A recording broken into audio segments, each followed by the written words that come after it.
see right behind me. It's October here, so it's raining fortunately, and as you can see, a lot of our fields are starting to get emptied out. The farm is located in Carnation, Washington, which is in the middle of the Snoqualmie River Valley, and so we are on an active floodplain here on the farm, which means that at any point from October to March, our farm could be 10 feet underwater.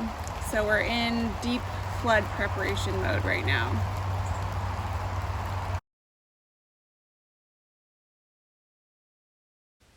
We currently grow on 1 acre using mostly no-till methods. You can see here that we make our beds using a deep compost mulch system. So we take a broad fork to aerate the soil and then add about 2 to 3 inches of compost on top.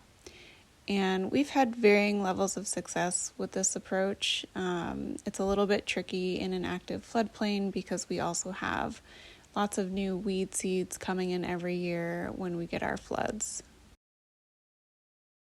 We operate a vegetable CSA, a flower CSA, and also sell to local community partners, restaurants, child care centers, and some wholesale partners as well.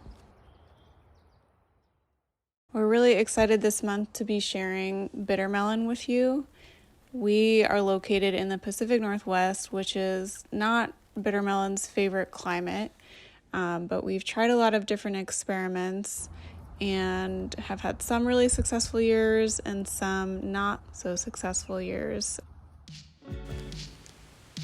Bitter melon seeds are also my favorite seeds to save, and I'm so excited to talk with you all more about it in the October Seed Stewards Potluck.